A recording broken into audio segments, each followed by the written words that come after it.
and you come to the forefront and you say it'll be better. This is a community that demands and should expect more than words. They should expect results.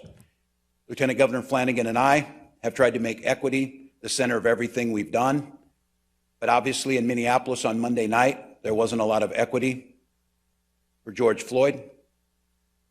His family is probably wondering where the one Minnesota is for them.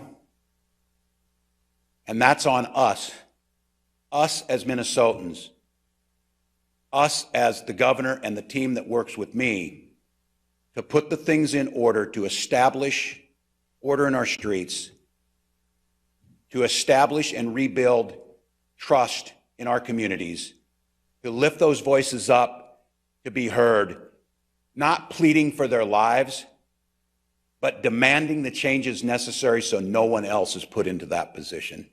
So I would like at this time to turn it over to Minnesota's Attorney General, Keith Ellison. Governor, thank you.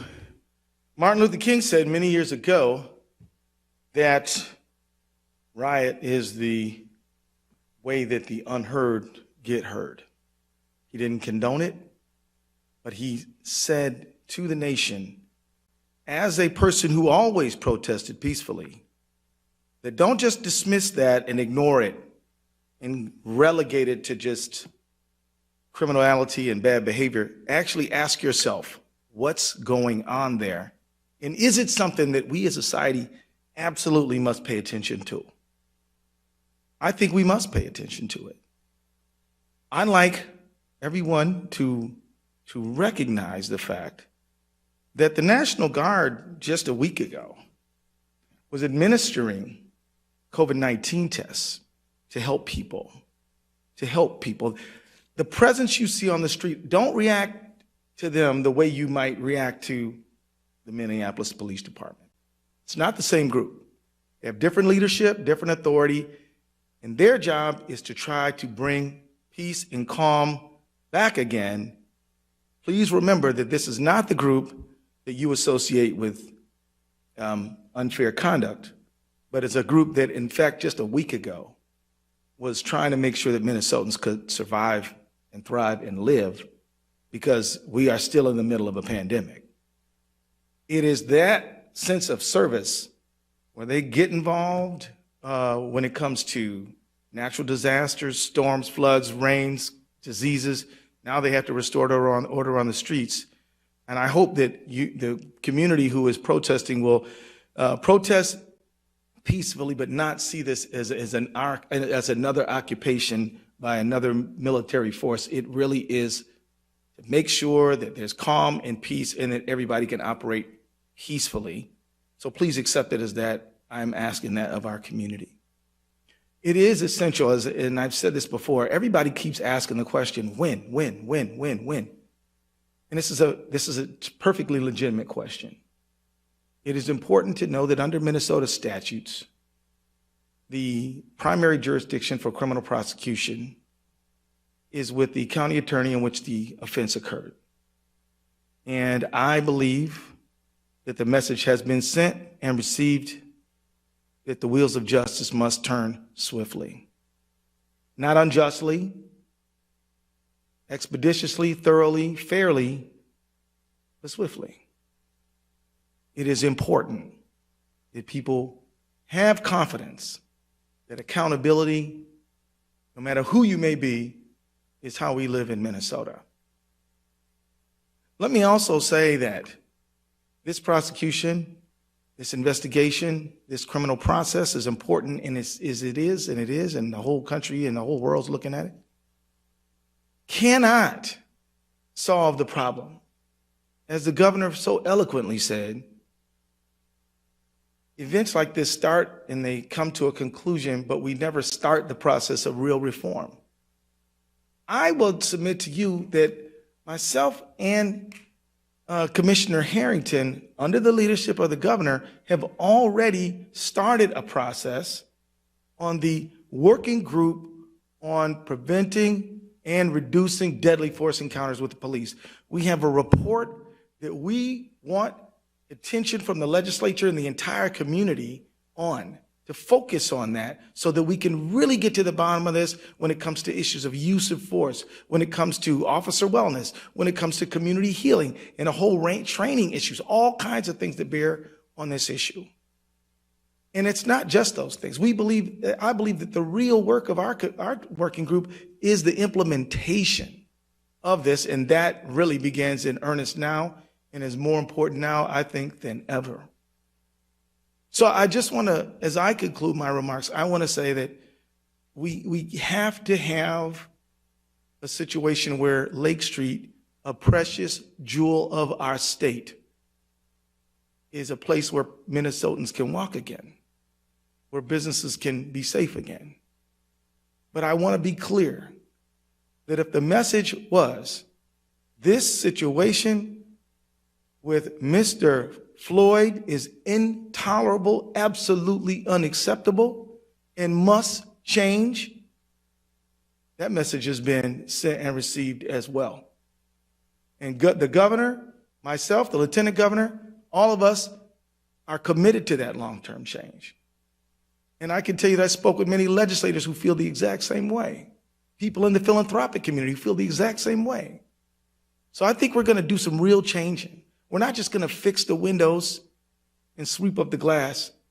We're going to fix the broken, shattered society that leaves so many people behind based on their historical legacy of being in bondage and servitude, then second-class citizenship, and now fraught with disparities from everything from incarceration to housing to wages to everything else.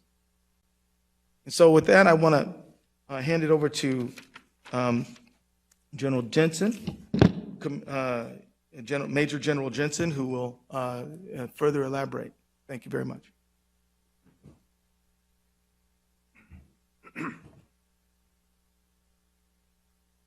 Good morning. I'm Major General John Jensen. I'm the Adjutant General of the Minnesota Army National Guard, and I've been the Adjutant General since November of 2017.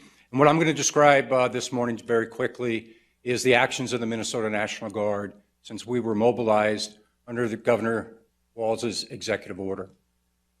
Like many Minnesotans, I woke up yesterday morning to the news that the Minneapolis mayor had requested National Guard support. The only difference was I opened up my phone and there was a text from Commissioner Harrington. It wasn't the newspaper or the morning news that notified me of that. So immediately yesterday morning, I made contact with the commissioner and we began planning on the potential employment of the Minnesota National Guard in support of Minneapolis. For those of you that may not understand how emergency management works in Minnesota, I'm just going to take a quick moment and explain that. In Minnesota, county emergency management coordinators or the mayors of Minneapolis, St. Paul, Rochester, and Duluth may request National Guard support through the state EOC. So in accordance with that, Minneapolis Mayor Frey made that request of the Minnesota National Guard. What traditionally comes with the request, though, is a layout of capability needed and exactly the problem that's trying to be solved. Typically, the request for the Guard and that type of information come at the same time. Sometimes it lags. So when it lags, what we do is we begin preparing for an unknown mission. But in this case, we sort of knew what we might be doing as it related to civil disturbance in Minneapolis. But it's very important that we know exactly what we're being asked to do, so we make sure that we have the right equipment. We mobilize the right number of soldiers and the right number of soldiers and airmen to support those soldiers that are going to conduct the mission. That element was lacking. But with the governor's decision to allow me to continue to plan, we began notifying soldiers early yesterday morning of a pending mission. Once we notified our soldiers, again with the governor's verbal approval, we began mustering our soldiers and moving them into the metro area, knowing that the most likely probability of employment was going to be Minneapolis. As we met as a senior team yesterday afternoon, the one topic that continued to be discussed was the lack of clarity and the lack of a mission and a description of what exactly the Minnesota National Guard needed to do. My concern to the governor was twofold. One, I didn't know what special equipment I might need to accomplish the mission.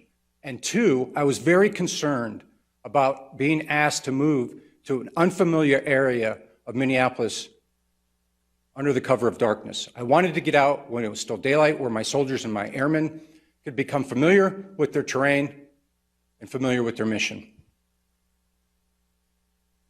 We never got such mission assignment. We never got such mission description. Yesterday, we performed 4 missions in support of the governor's executive order. The first mission came from the governor directly. That came when we were notified of an immediate and pending threat to the state capitol. My immediate advice to the governor was to assign that mission to the Minnesota National Guard. And he agreed, with one caveat, and that is the State Patrol also wanted to support that mission. So in cooperation with the State Patrol, we began that mission. The second and third mission came together. It came from St. Paul. Specifically, it was to provide security of the Ramsey County Law Enforcement Center and the Minnesota Bureau of Criminal Apprehension. The key part of that security was to ensure that St. Paul police officers were not required to secure those facilities, and they were therefore relieved of that duty and able to respond throughout the city of St. Paul throughout the day. And then the last mission we did receive yesterday evening was an escort mission for the Minneapolis Fire Department. The concept of the operations that we would link up with the Minneapolis Police Department, and as they went into unsecure and dangerous areas, that we would secure the area so they could perform their life-saving and property-saving missions. And we continued to do those missions through the evening. As the governor indicated, about midnight this morning, the governor authorized a law and order mission into the 3rd precinct, what we would call in the military a clear and security mission. So under the leadership of the State Patrol and the Department of Public Safety, the Minnesota National Guard was assigned a task and a mission in support of the State Patrol. We would follow the State Patrol, and we would help secure the area that they cleared.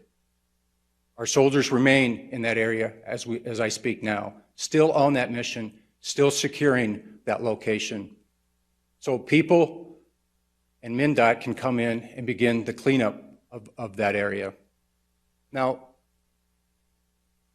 we also have picked up one other mission with the city of Minneapolis. I won't cover the exact details, but it's ongoing right now with the Minneapolis Police Department. And I'm very proud of the relationship between the Minnesota National Guard and the Minneapolis Police Department that goes back to Super Bowl 52 just 2 years ago. Chief Rondo and I worked together during that Super Bowl. So we've had opportunities to serve together, and I have a lot of respect for him. We will continue to operate in Minneapolis until such time that the governor relieves us of that mission. And we will do so in support of the Department of Public Safety and the Minnesota State Patrol. So that's just a little bit of background of what the Minnesota National Guard did since yesterday morning when we first notified of a possible deployment, through the deployment and through our mission set last night and then early this morning. My recommendation this morning to the governor was that I continue to do the state capitol mission and that I continue to do the mission in support of the Minneapolis Fire Department. I believe both of those are very critical mission, both to the state and to Minneapolis. And then we'll conduct follow-on missions, again, in support of the Minnesota State Patrol and the Department of Public Safety. So at this time, I'd like to introduce the Commissioner of the Department of Public Safety, Commissioner John Harrington.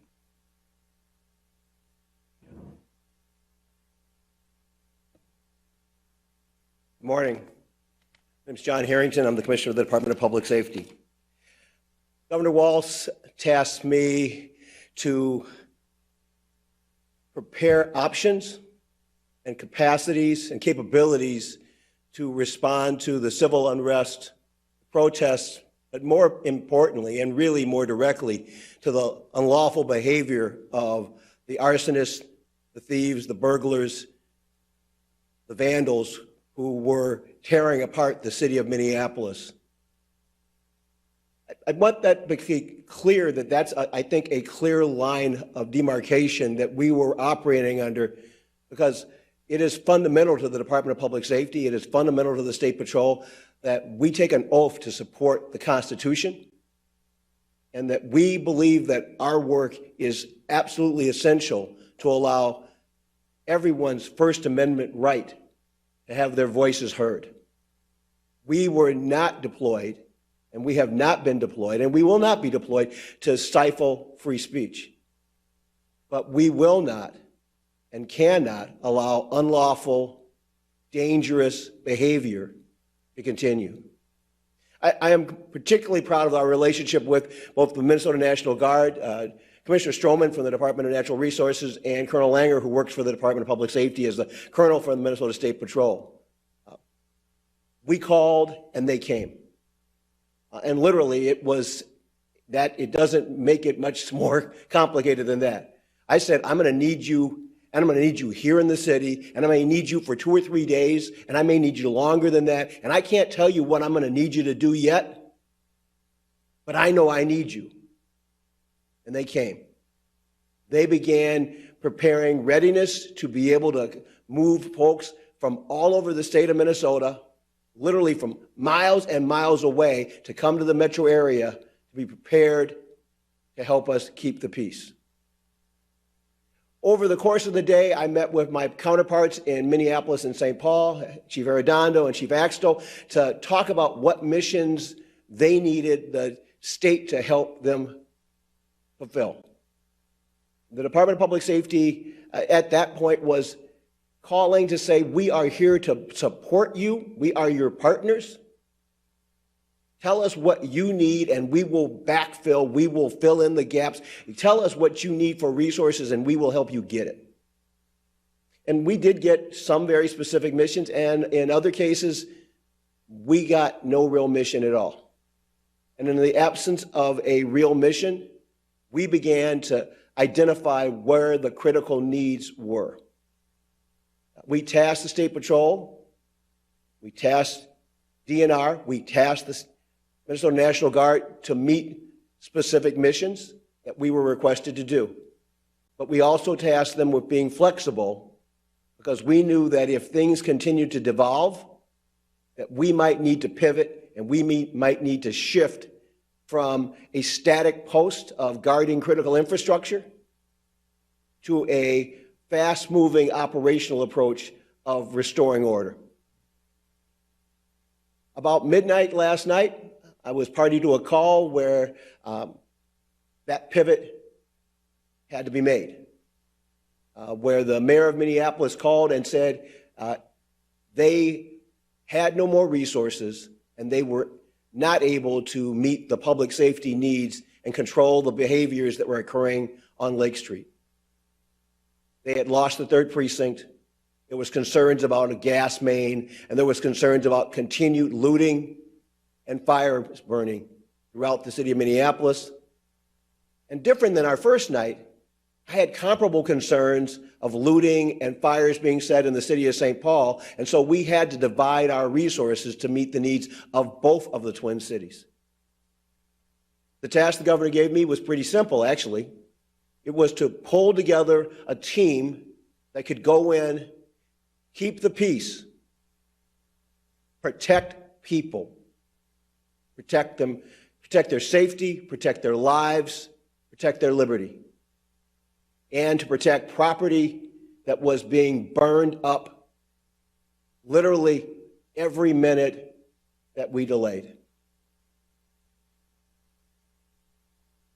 The Hennepin County Sheriff was one of my first calls, and Sheriff Hutchinson immediately moved into action to give us support. We already had DNR, we already had State Patrol, we already had Minnesota National Guard. We had it available, but we hadn't tasked them with what we needed to do yet, and we had to create a plan. The U of M Police Chief, Matt Clark, offered support. Eddie Frizzell, the chief of police for Metro Transit, offered support. And with that team together, we put together a 250 ballpark cadre team to go in and restore order on Lake Street. We created a mission. It was very specific. I am a mission-driven person. We talked about the fact that we were going to be respectful of people's rights, that we were going to keep the peace and make people safe, and that we were going to follow our training and protocols by making a public announcement that they needed to clear the streets, and that if they didn't clear the streets, arrests were imminent. We made those announcements. We made those announcements repeatedly so that no one would be confused about what our intent was or what we were there to do. And then, having made our announcements, we began to move to clear those streets. I will tell you that the vast majority of the great people of Minnesota and the great people of Minneapolis who are still having their guts ripped out about the Floyd murder, and we'll call it a murder, that's what it looked like to me. I don't want to prejudice this from a criminal perspective, but I'm just calling it what I see at that point. They weren't the people that were out there on the streets at 3 o'clock in the morning when we arrived on Lake Street. The people that were out there on Lake Street at 3 o'clock in the morning weren't the good people in Minnesota. They weren't the good people in Minneapolis. They weren't the people that wanted to mourn the lossing of a friend and a relative and a neighbor. And when they saw the National Guard, Minnesota State Patrol, and this cadre, this team moving down the street, the vast majority of them did what we thought they would do. They left. There were a few that decided not to leave. That was a choice that they get to make, but we had advised them what that choice would result in.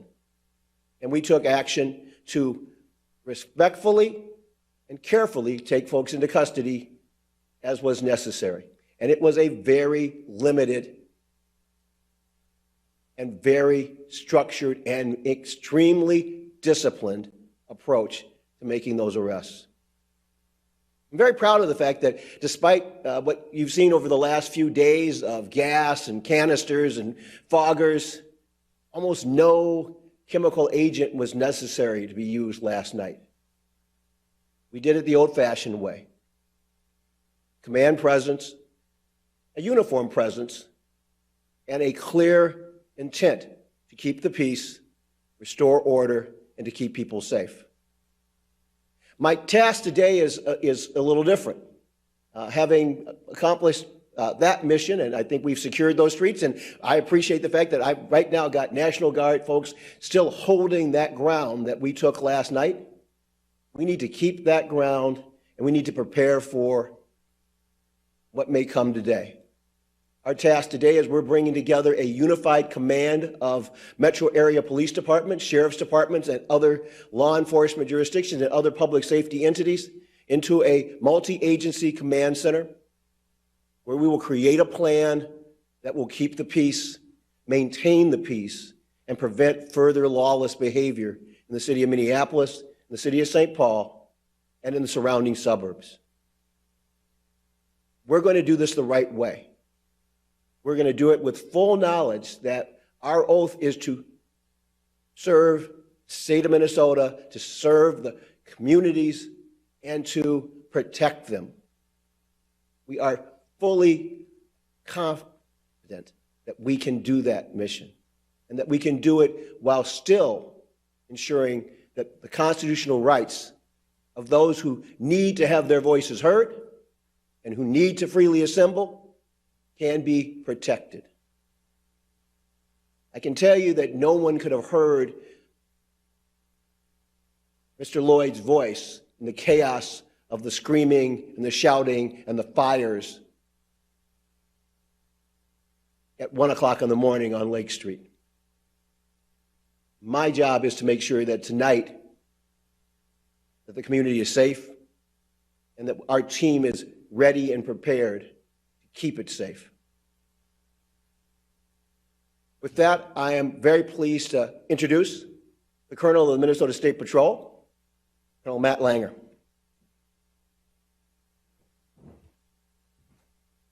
Well, thank you, Commissioner. My name is Matt Langer, and I have the honor and privilege of serving as Chief of the Minnesota State Patrol.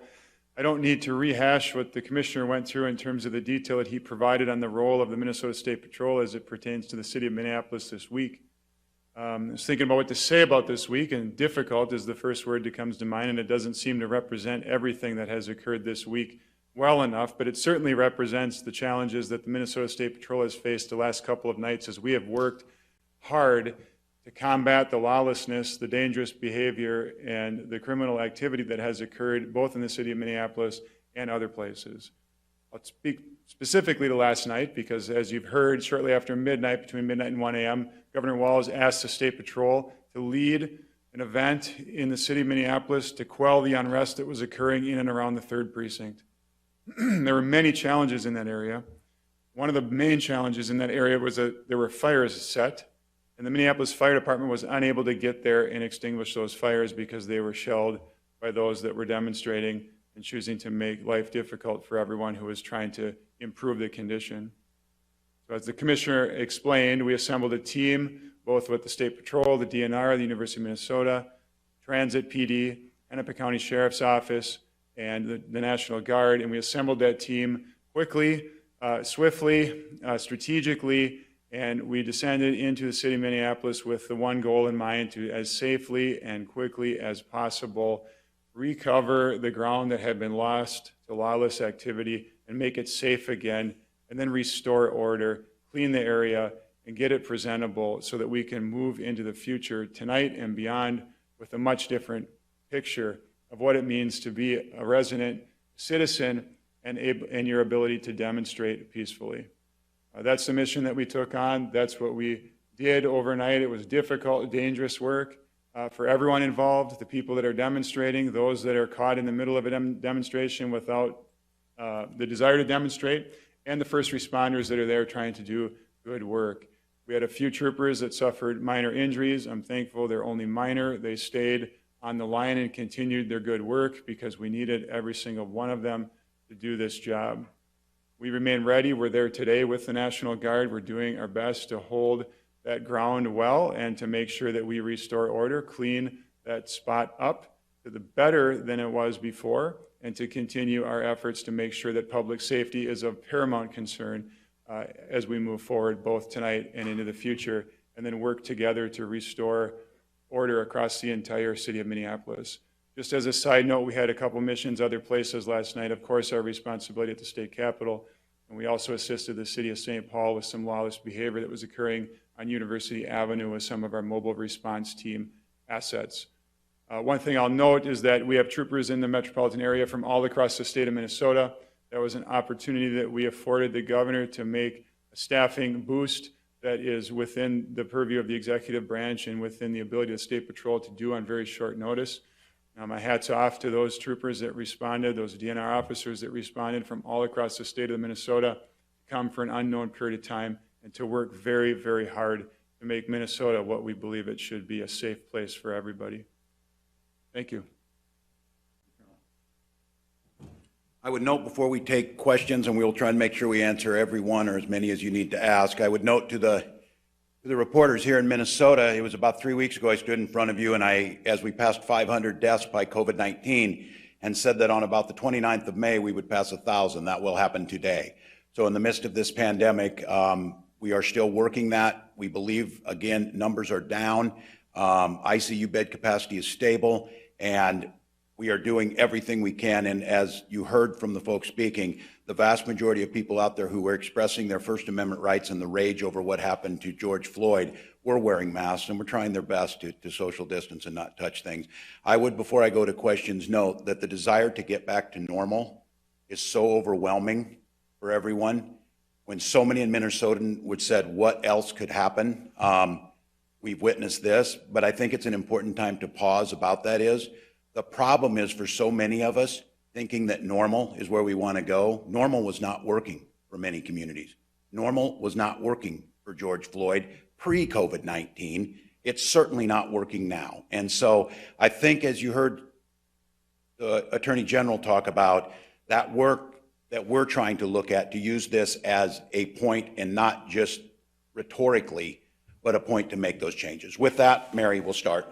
You said to the press, I failed you last night. What about the public? The public did not see you, hear you. You did not address the public the last 2 nights. Well, I certainly don't think it's important to be on TV. I think what you expected me to do is to be there is we were in a support role as state law shows. And once it became apparent to me that the city of Minneapolis would not be able to complete that, I was directing the state to take that over. This is my responsibility.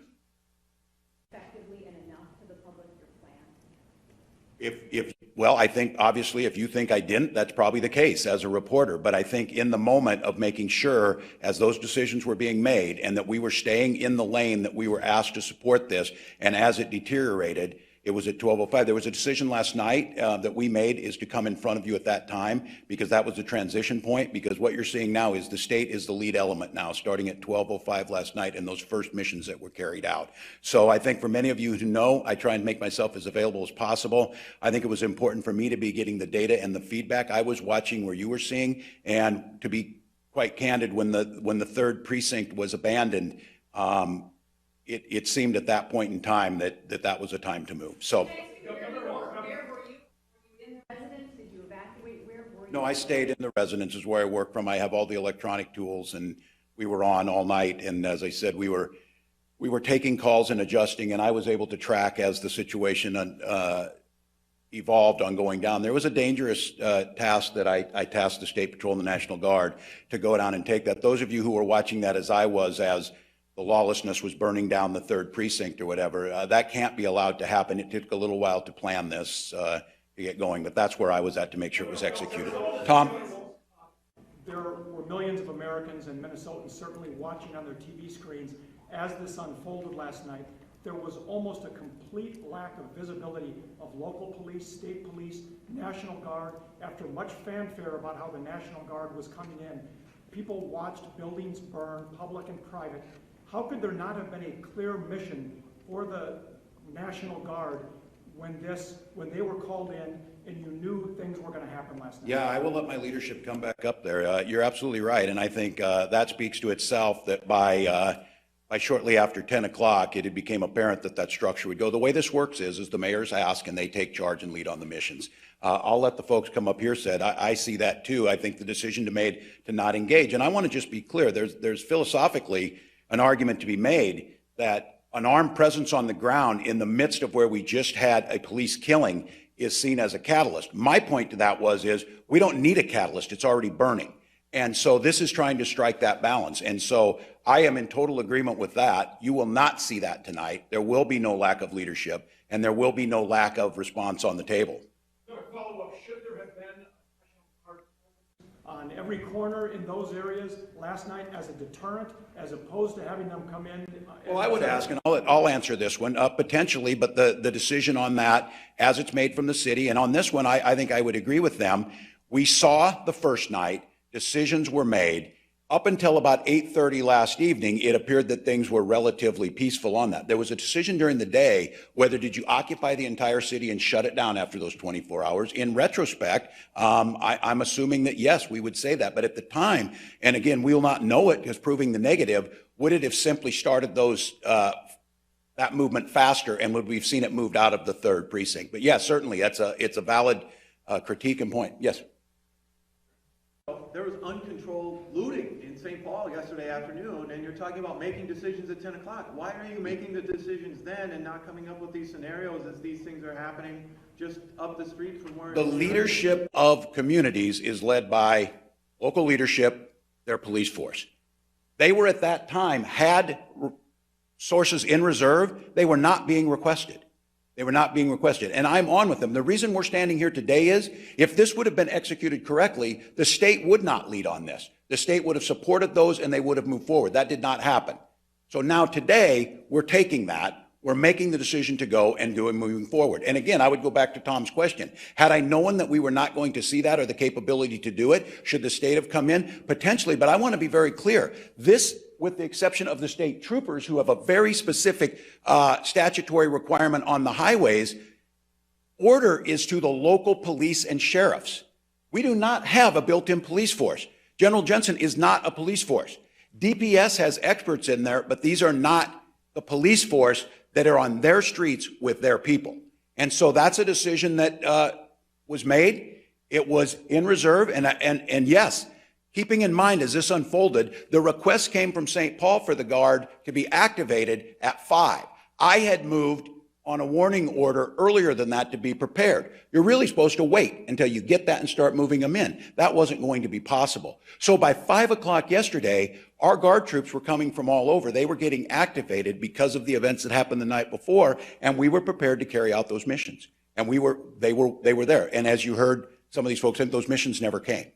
Walz, saying about a lack of clarity on a mission or a lack of a mission it sounds pretty extraordinary. Is that supposed to come from Mayor Fry or from the police department? Who was let our supposed folks to give talk. this Yes. mission that was failed to be given? Yeah, again, as it relates to emergency management in Minnesota, county emergency management coordinators do exactly what you just asked. They define what they need and what they want. And then that's negotiated with the state EOC and the Department of Public Safety, along with the agency they're asking for. It's not always the National Guard. In this case, it is the National Guard. The reason why it's negotiated with National Guard is to make sure that we have the capability to do the mission that's being asked. So yes, we are always in support of the local leadership, the local civilian leadership. I have no authority to self-deploy the Minnesota National Guard anywhere in the state. I have no authority whatsoever. And so I follow exactly what you laid out. Civilian leadership, civilian elected officials make the request, and then we work with them. Because if I'm not accomplishing their task and their mission, I risk failure of mission.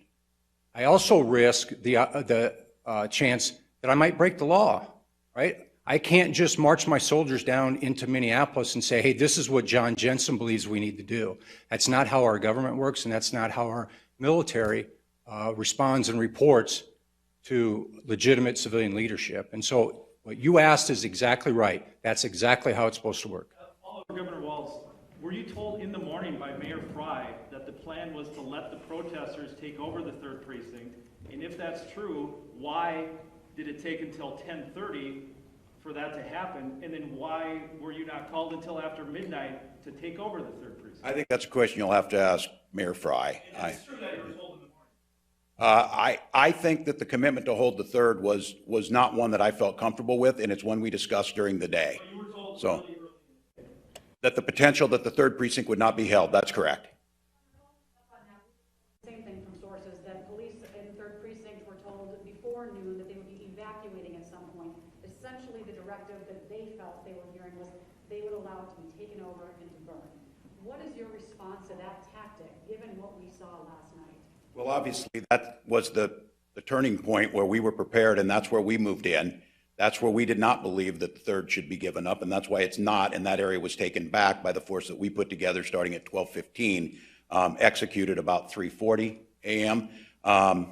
I simply think that I'm like all of you watching it, you can't have civil order deteriorate, and then you have to make a calculated decision about, does force going in there escalate it? Does it stop it? Does it endanger civilians and the force going in there? And those are decisions, as you heard again, it is local police departments is how this works. We are not a police force, the state. We have abilities to come back and backfill. The closest we have to that police force is the state patrol, but that's not their normal. In last night were dangerous, putting people at risk. Why allow it to get to that point? I understand what you're saying, but as people are watching, that's the question they're asking us. Yeah, from 8:30 to 10, that was the decision to go, and it took time to build the force to be able to go, too. Because, again, we're seeing it, and there was no definitive answer whether they were going to, and I'm seeing what you were seeing. There were still officers in the 3rd precinct, at least, I believe, until, maybe you can correct me on this, till 9 o'clock or so, maybe 10. Additional tools, additional powers, curfews, any sort of martial law orders to increase the authority of... Certainly all those tools are there, and I think what we'll do is that's what's the planning stage right now. I don't want to take these folks too long from what they're doing. That's what's being done over the last 24 hours as we prepared for this. But once again, the order structure of this, and many of us have been involved in these. I spent 24 years in the National Guard myself. I'm very familiar of how these works. I'm very familiar with General Jensen's asking about when my troops get their mission, they get their mission order, they get a warning order, they know what they're going to need to do. I then, as an enlisted soldier, would start working with my troops to make sure they were packing the proper equipment, check it out, be ready to go, drill through the things we needed to do. Those never came in many cases. So. Lots of, in different situations, we weren't asked to help, and then at some point you were. Why in this situation wait for the ask to help? Why not take a proactive approach? Well, we are. And again, I think if we'd have seen 2 days ago, yeah, maybe yesterday, I'll be the first to tell you that. I think in any of these things, if you're not second guessing and if you're not looking at the decisions were made, you're going about this all wrong. I think the lessons learned, potentially so. But again, at that time, we've got to count on our partners in this as they say things are going. And I'm not sure that quick-moving group of anarchists that was moving so quickly, one of the things we said, if you think about this, to prevent this from happening, like at the Super Bowl or the RNC, 18 months of planning went into that. 18 months of planning and pre-positioning, 18 months of joint powers agreements, 18 months of lining up the materials that were there to make sure all those situations could be there. Because my situation on this is once you lose control like that, I'm deeply concerned that the bad actors, and I want to be very clear, we own this. We own this in Minnesota. But there certainly, as people saw this unfold, the concern was yesterday how many people would make their way here who are simply in that business. So yeah, I think it's a valid question. I think for me, as I look at that, the point is I have to operate in real space and in real time. And by last evening was the second day we saw it. And from 8:30 or during the day until 8:30, we did see this in St. Paul. We continued to ask what was happening in St. Paul. The State Patrol was tasked on many of this, and they did stop a lot of that along the Target and some of those. That was what was being asked from them. But it happened from about 8:30 at night when the sun went down, when what I saw was the person breaching the barrier at the 3rd, and then the decision to pull back out of there. So who hasn't asked? I got to make sure I get to everybody. Dave in the back. Thank you. Governor, so it sounds like you are going to allow demonstrations tonight, protests and stuff? These would be in violation of standing orders against congregations of more than 10 people. No, we're not allowing any of those. And we've said it. I think the idea, again, the absurdity in the middle of COVID-19 where we have worked so dang hard as a state to keep people from congregating, if you think you could, but it goes back to this conversation we've had in Minnesota. This takes a social compact of people agreeing to do this. And I want to just say this. Watching what happened to George Floyd had people say, to hell with staying home on that. I'm going out because this can't happen again. The idea that we would go in there and break up those peaceful expressions of grief and rage was ridiculous. The problem was of not having in place with an expectation that a crowd that big over such a volatile issue. We have seen this happen in city after city, whether it was Ferguson, whether it was LA. We've seen these things. That was the thing why we started planning, started asking. But again, you're seeing holes in planning. That's for darn sure as states and cities and counties on these things start to happen. Let Dave finish up. What's the rules for the rest of the day and tonight then? That's what's being worked on right now. And we certainly, this is the plan that'll be presented to me. I think we want to be prepared to present that to Minnesotans here by 2 o'clock or so. What I can tell you is a lot of it is going to be the operational things that you would expect to happen that were asked. They will be there. There will be a presence out on the quarters. We will start to do that. But I'm going to ask again.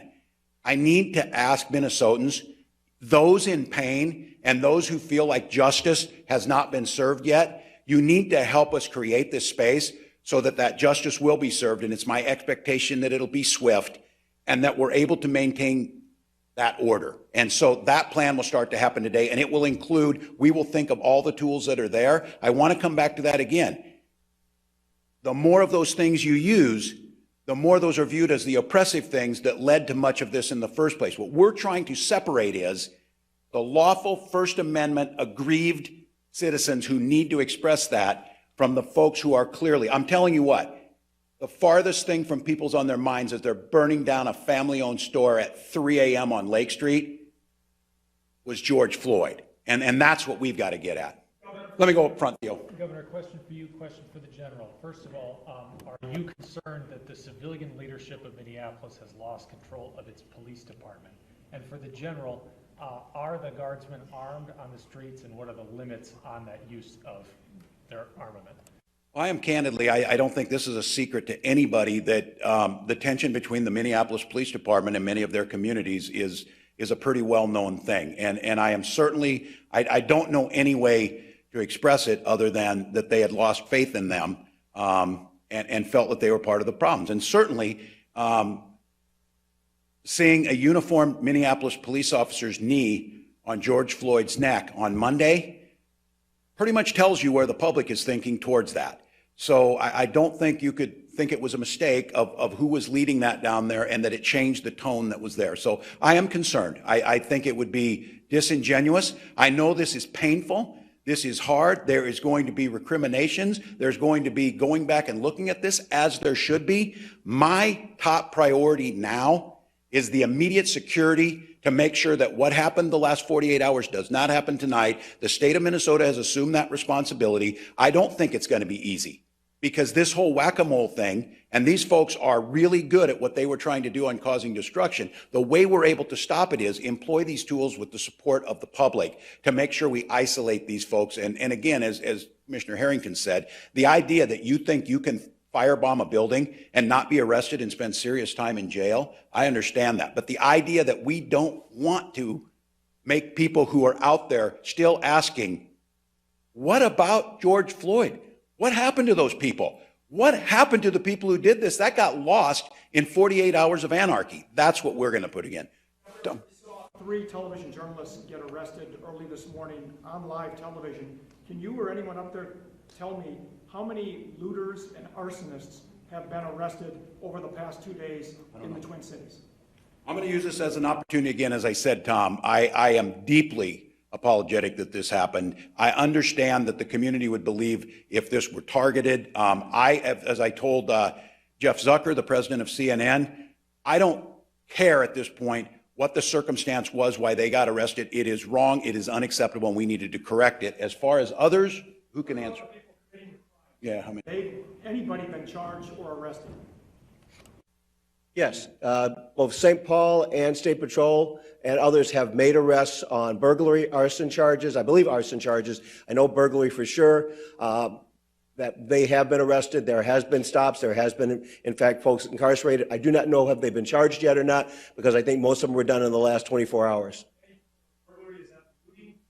Yes, it's breaking into the grocery stores, breaking into the Targets, breaking into the Walgreens. The pharmacies have been just decimated with folks we believe who are seeking Oxycontin and other opioids out of the pharmacy stock. And so we've been chasing that around, as well as chasing the folks that have been setting fires. So yes, there have been arrests made, and there will be more arrests made. Say again? Idea of a number, roughly. I will get you a number. I don't have that. I'd asked both Minneapolis, St. Paul, and my other folks that were part of our unified command to get me information by 10 o'clock or 11 o'clock this morning. I have not received it yet, but I'm hopeful to have a sit rep from the last 24 hours, and we'll get that to you as soon as I get it.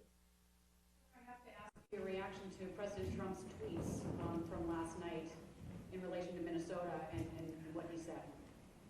Well, it's not helpful. I did speak to the president last evening. At that point in time, it was in the process of where I said we were going to assume control of this, that it was unnecessary. I did not know he was going to tweet. He certainly can. It's just not helpful. It's not helpful. The city of Minneapolis is doing everything they can. If mistakes are made and there's an accountability, we need to do that. But in the moment where we're at, in a moment that is so volatile, anything we do to add fuel to that fire is really, really challenging. So as I said, I spoke to the president. He pledged his support of anything we need in terms of supplies to get to us. There's a way to do this without inflaming. And again, this one is so difficult. As I said again, the tools of restoring order are viewed by so many as the things that have oppressed and started this problem in the first place. So it would just be more helpful at this point in time. We may, if we need support from them, it's certainly appropriate that we will ask. But at this point in time, I'm confident that the plan we put together today to restore this order. So, Bryn.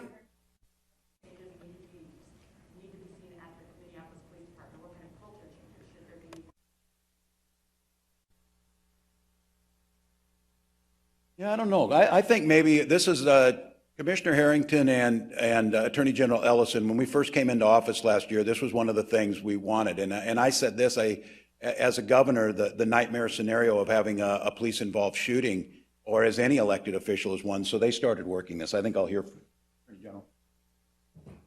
Well, Governor, thank you. I think this really is the time to start talking about how we do meaningful, deep dive reform. We took a year to grab in a number of people from diverse interests in the community. We had people from the community, from the civil rights community. We had law enforcement there. We had law enforcement from across the state. We met for about a year. We had a professional assistance from the group that guided the 21st century policing process that President Obama started. And we came up with a number of key recommendations. We will get that report to you. We hope you write about it, but this supercharges the need for the effort. There was just a few recommendations, well, a few observations and a few recommendations. One observation is, a lot of the deadly force encounters that occur in our state are not concentrated in the Twin Cities. In fact, a majority of them were in greater Minnesota, although many were in the Twin Cities. Half of them were people in a mental health crisis. We talked about a number of things. We talked about officer wellness. Officers dealing from crisis to crisis to crisis need to be able to check in, get right before they go back and engage the public. We talked about changing and reviewing the standard, the use of force standard. We talked about making the sanctity of life a central principle, which Mayor Hodges did when she was the mayor. We made the duty to intervene. We're recommending that be essential, meaning if you're a police officer, you see a fellow officer doing something wrong, you cannot just say, it's not me, you've got to do something about it. We came up with a number of other principles that I think are really helpful, very useful, involving training, reform at the post board, and a number of things. And I think that now there's a need to further the effort. I will say that I think that looking at systemic pattern and practice problems in Minneapolis Police Department is an appropriate conversation at this time. I think that we need to really do some deep diving and to make sure that our law enforcement professionals really do and really are serving the public, the whole public. So I will say that I hope that our state legislature takes up some of the initiatives that we have in there. The academic community will take up some of it. Training communities will take up some of it. I mean, one of the recommendations was a joint or dual response when there are chemical or mental health crises going on, so that it's not just officers that don't have the training on how to deal with somebody who's in that situation. So that's a priority, and I'll hand it to Commissioner Harrington. Attorney General Ellison covered really most of the points. The one other point that I will bring in is that this group was very much based out of community. We brought in folks from a variety of different diverse and geographic communities. We brought in folks from the disability community to make sure that all kinds of voices were heard. And one of the voices that I heard most clearly was the need for community healing and community health. And so one of the recommendations that we have put forward, we still think it was important before, but I've never seen it as acutely as important as it is right now, is for community healing. The question that we asked and that I ask here with you is, how does the community recover when its heart has been ripped out? That's... Sure.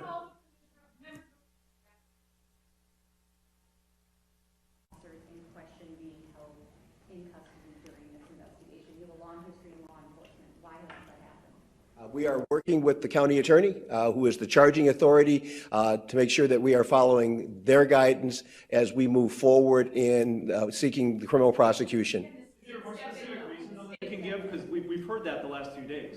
That is still the reason, and we're still in the middle of an ongoing investigation, and so I can't speak to much more than that, other than the past practice for the Bureau of Criminal Apprehension and most police departments has been, in these kind of cases, they work with the county attorney to make sure that they have checked all the I's and all the T's and made sure everything is in order before they make an arrest or before there's a charging decision. And we have been following that protocol with County Attorney Freeman in this case.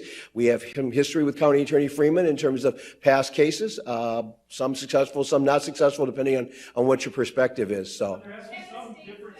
There has to have been discussions that this case is different regarding everything that's going on. This is different than past cases. we are aware that there is certainly a sentiment that it's different, but from the point of view of the law, we have a man whose life has been ended. We have the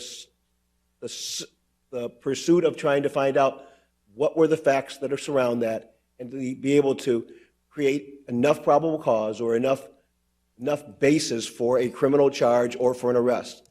That's pretty much Cop 101, that's what you have to have, and that's what we are working toward.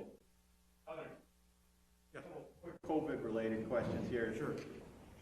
The state has spent hundreds of millions of dollars helping businesses with COVID. Are you ready to respond to the businesses in Minneapolis that have been affected by this and offer them some state assistance? Absolutely. Number one. Number two, if we've been moving people out of detention because of COVID, if there are significant arrests, do we have a place to put folks because of the outbreak? Well, yeah, I may need to listen to law enforcement on this one. These are great questions. It's ones that we came up with too, that what's going to happen. My hope is, and again, hope is not a plan. You need to execute that. But I think with Minnesotans understand what's at stake here and getting back to the focus of George Floyd and our community issues, that tonight needs to be different. And when I say that, it needs to be different in the questions you're asking. I'm stepping into that breach, and this is the responsibility. The state's responding. We'll use what we have. We'll use the tools. And so hopefully on that side, I'll ask John if he wants to on arrest. Sure. I think this is certainly something we still did not finish our work in the regular session. I think we're coming back on the 12th probably, and working with the legislature. I think there's a great desire to figure out how to do this. The tragedy of this, as I said again, is a community that felt this tragedy, a community that believes that they were that this has happened to, a community. When we say sometimes, I hear people sometimes say the system's broken. And I'll know communities of color will say, oh, no, the system's working just fine for certain people, not us. And I think for us right now, we need to take a really hard look about reinvesting, bringing Lake Street back, making sure. We're hoping that there is insurance for these folks, different things that we can do. But I think certainly getting our vitality back is one. Let me go to Theo. I do need to get my question answered from earlier from the Major General in regards to, are these National Guardsmen on the streets armed, and what are the limits to using that?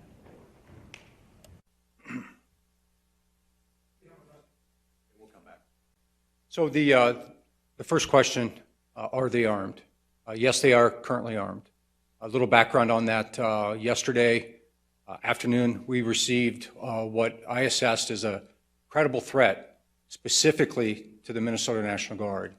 That credible threat was made available to us by the FBI. I shared that with Governor Walz along with my recommendation that I felt as though it was a credible threat, and as a result that we should arm the Minnesota National Guard. Governor Walz concurred with me and authorized me to arm the Minnesota National Guard. Now, what are the limits of their use of force? We traditionally don't talk about the use of force because it's an operational issue, but I will tell you this. Our guardsmen maintain the right to self-defense. And I think that's where I'm going to leave it as it relates to the use of force for the Minnesota National Guard. Thank you. I think I heard General Jensen and Colonel Langer talk about protecting the state capitol. Were they referring to the state capitol building, and are you concerned that that building needs to be protected? And then as a follow-up, when will you make a decision on a curfew for tonight? Hopefully around 2 o'clock, Tom. I'll give you that so you know. Give us a little bit of time as they're finalizing on this, but I think that's one of the questions. Yes, and we had brought up the Capitol building before of that. These very symbolic targets that people had talked about, the folks who had, some of it was online. You saw the thing that came in. That's the one request that I made of the National Guard and the mission that I'm asking for specifically on our troops that came in, before the cities needed to ask for what they needed, was the preservation of the Capitol and the Capitol grounds. And so that will still be in force. They'll be guarding the building physically. They are, and they have been. Yeah, that's exactly right. Governor Walz, last night Mayor Carter made the claim that he believes the agitators are not from Minneapolis or St. Paul. Is there any evidence to that? And if so, who are these people and where are they coming from? Or do we believe that most of the people that are burning down buildings and so forth are Minneapolis and St. Paul? Yeah, I certainly think, and I'm not going to speculate, we'd ask them, I think probably the assumption is there's folks that come in, but as I said earlier, we need to make sure that we own this. The thing that sparked this is a homegrown Minnesota thing. The event that sparked it. Do you think, though, that causing most of the problems are not residents? No, I don't know that. I think we can't tell that right now, but I think much of how a lot of this happened, certainly all of the things that have led to this is Minnesota. And I think we need to find out. I don't think it changes the calculus that much of how do we got to this, how do we respond to it. It's not taking ownership of it, saying that the bad stuff is being done by people from out of town. Yeah, I'm taking ownership for it. Okay, It's so ours. We own it. Concerning the leadership, are you classifying the leadership of Mayor Carter and the state as No, I'm not. from Mayor Fry? No, and I didn't say Mayor Fry on this. I said my issues. Using a passive voice, but talking about a lack of leadership. Yeah. Are we talking about Mayor Fry? In the Minneapolis Police Department, and again, like this, and I will assume responsibility if the issue is that the state should have moved faster. Yeah, that is on me, whether it's the forces that were underneath. So I don't think a lack of leadership. I think the lack of coordination and the lack of understanding what we needed to ask for. And again, that's in retrospect. I think that same criticism could be said to us, but the way things are lined up, that was their responsibility at that point. Now it's our responsibility to do that. And I think we've been in contact with the mayors. I think they are doing everything they possibly can in a situation that is unprecedented. I don't think, again, that's a cop-out of saying, oh, it's just unprecedented. That doesn't mean you can't do anything about it. But I think they're responding accordingly. I think we're learning a lot, as I said. These situations were planned for at the RNC in 18 months of planning and hundreds of millions of dollars. This came about after the killing of George Floyd on Monday night. It started to ramp up when the video came out on Tuesday. It accelerated into Wednesday and Thursday, and here we sat. I'll go back. Just to follow up on what you said earlier about charges and arrests, I think what people don't understand is the difference between two types of crimes.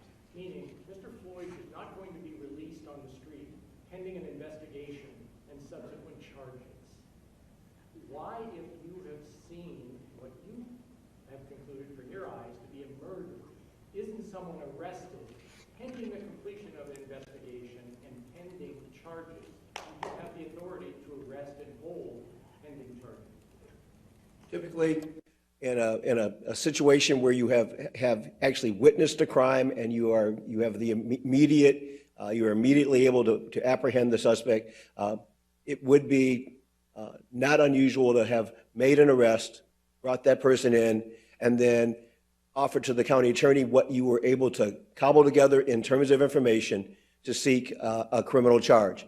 If there was no criminal charge because you did not have sufficient information, then the person is released pending further investigation. In this case, because there was a lag time between when the event occurred, when the video came out, and when BCA was then brought into this, there was not that same immediacy. And so a criminal investigation was initiated by the BCA very quickly, working in coordination with Amy Sweezy from the Hennepin County Attorney's Office to follow the protocols that County Attorney Freeman has outlined that he wants us to follow in terms of an officer-involved death case. So we are following the protocols that were established. We continue to follow those protocols. We continue to meet with the county attorney. We continue to meet with the FBI, with the U.S. attorney, as we continue to seek justice and to seek what can we do and what are we allowed to do in bringing this case to a conclusion. Question for General Jensen. Quick one. Do the guardsmen have authority to arrest and detain? No, we do not have that authority. That's why typically in our missions we'll always have a law enforcement officer with us. So we have that support immediately available, but no, we don't. One more question. Governor, you've talked a lot about aspirations and plans here. Can you stand here right now and assure Minnesotans that we're not going to see a repeat of the unrest last night, tonight, or for the rest of the weekend? I can't assure you, but the responsibility to ensure it doesn't happen falls upon me, and I will do everything in my power to do that. As I said, I spent myself 24 years in the National Guard. I'm surrounded by good people. We're pulling the assets in. I'm going to need the help of Minnesotans, like we do on a lot of this. I'm going to need folks to cooperate to get this through. I want to acknowledge again that pain that people are feeling, the need to get justice. I'm just going to respond to Peter's question too on this, Peter, because it was an excellent question, asking about the charges and things. For those of you who don't, I am not an attorney. I listen to them, and they're very concerned that the governor has to be very careful about what they say about prejudice in case. We want to make sure everybody gets justice, it gets done. But the questions that Minnesotans and the outrage they're feeling, I'm feeling them. It is taking all of my willpower to maintain that point of being asked. But the way I'm able to get them justice is by making sure that I put things in place that civil order is maintained, that we make it clear that there is an expectation that justice is moved forward. And as Attorney General Ellison says, this is a point in time that we cannot forget. Cannot forget George. We cannot forget the aftermath of this as if we would, but we have to get back to that point of what caused this all to happen and start working on that. So the anger and the frustration and the wondering why this is a community that year after year, decade after decade, and generation after generation hears this. So right now, I know there's a lot of folks out there listening that their answer should be, I'll believe it when I see it. I'll believe it when justice is carried out. I'll believe it when equity actually means something. I'll believe it when the policies change. I'll believe it when my child gets the same education as your child and that color didn't matter. So I get it right now. We're asking an awful lot to be based on faith, and that has not panned out. But I do want to say, this is a state that I think we are coming to grips with the good that we have and that's not there, but it's always been about trying to strive to be better, trying to do more. I'm not trying to sugarcoat this. Just much like COVID-19, I've had to stand in front of you and tell you that it's going to get worse before it gets better. This is not going to be an easy journey. But the one thing that we have to ensure that civil order is maintained so those changes we want to see. None of us can live in a society where roving bands go unchecked and do what they want to do, ruin property. And that the expectation is, where are the police? Where are the police? And this is the conundrum. Where are the police in the first place got us in this situation Monday night, and where are the police last night is it. And I heard from numerous people, I'm super nervous about the National Guard being brought in there. It's a flashpoint. This is a community. I understand that. I heard from some of those same people at 2 o'clock with a different tone. Where's the National Guard? Where is the National Guard? So over these next 24 to 48 hours, work with us to get the situation controlled. And I want to talk to those mayors who are up 24/7 in Minneapolis and St. Paul. It's not about calling out someone on lack of leadership. It's about an issue as it developed and all of us figuring out how we get there. This is volatile. This has been building for decades. This flashpoint came to us, and now what are we going to do about it? And it happened in the middle of an unprecedented global pandemic. So it gives us a chance. We're going to get to pick our paths very quickly here. How are we going to be seen by the world in the coming days? How are we going to be seen after that? How are we going to respond to one another? And then what are we going to do about it? And again, if I were everybody in these communities listening, I'd say, well, I'm going to believe it when I see it. So the first task at hand is get civil control back, get justice moving quickly and fairly, and start talking about together, how do we rebuild? How do we rebuild trust in the police? How do we rebuild those stores? How do we rebuild a society? How do we send that face to the world that sees us for so many positive things, but we need to recognize this is what they're seeing. And we need to take a hard look and figure out how do we change that.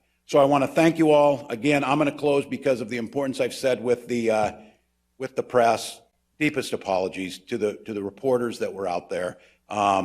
Expectations that, again, that cannot happen. We will do our best today, and I would ask all of you, as the ongoing mission to make sure that we have peace and security today is making sure that that story is told. I'm asking our team to make sure that press credentials, the ability to move you and protect you safely needs to be out there so this is covered. Please let us know quickly on that. Please make sure that that's happening. Please show the world everything that's happening here through that lens of professional journalists who ask the questions you're asking today. So thank you all.